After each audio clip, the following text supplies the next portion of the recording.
las leyendas más escalofriantes de Ecuador habla de una mujer que no puede descansar en paz a causa de las cosas horribles que cometió en su vida, y más vale que nunca te cruces en su camino. Se dice que tiempo atrás, en la ciudad de Cuenca, vivía una mujer muy atractiva, casada con un buen hombre. Su marido era responsable y muy trabajador, pero por desgracia ella no sabía valorar esas cualidades. Estaba acostumbrada a llevar una vida desenfrenada y a tener aventuras con todos los muchachos. Esto no se detuvo una vez que contrajo matrimonio. Cada noche, mientras su esposo volvía cansado del trabajo, ella ponía una excusa para salir a verse con su amante en turno.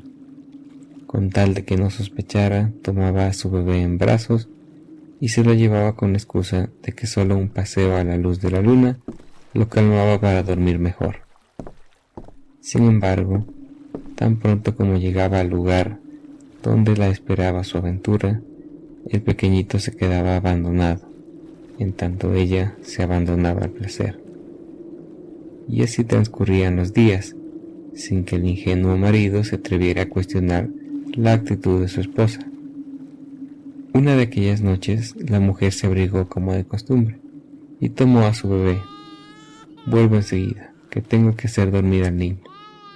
Y antes de que su cónyuge pudiera decirle algo, salió presurosa de la casa. En cuanto llegó con su amante, se pusieron a caminar juntos a la orilla del río Tomebamba.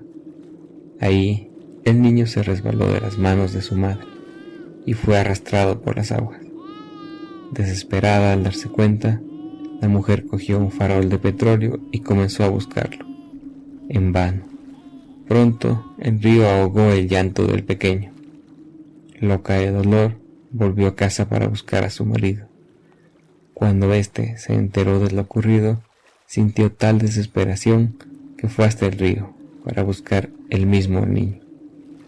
Nadó por horas sin encontrarlo y para el amanecer había perdido la razón. Terminó quitándose la vida. Su esposa, ahora viuda, no pudo soportar el remordimiento que sentía por la muerte de su familia. Al cabo de pocos días, se había convertido en una criatura digna de lástima, que vagaba a las orillas del Tomebamba, llamando a su esposo y a su bebé. Las personas la miraban con lástima y repugnancia. Tiempo después también se suicidó, y aunque su nombre quedó en el olvido, su desgracia se convertiría en leyenda. La gente de Cuenca comenzó a ver cómo una figura fantasmal aparecía por las noches junto al río, sosteniendo un farol espectral entre sus manos y buscando a su bebé. Dicen que hasta hoy sigue apareciendo y no podrá descansar en paz hasta que haya purgado todos sus pecados. Por eso le gusta castigar a los hombres y mujeres infieles, a los que sorprende con sus amantes, por los mismos rumbos que ella frecuentaba. Cuando se topan con ella, nada puede salvarlos de su destino. ¿Qué te ha parecido esta leyenda? Déjanos tu comentario y suscríbete. Si quieres compartirnos alguna historia o una leyenda de tu ciudad, escríbenos al correo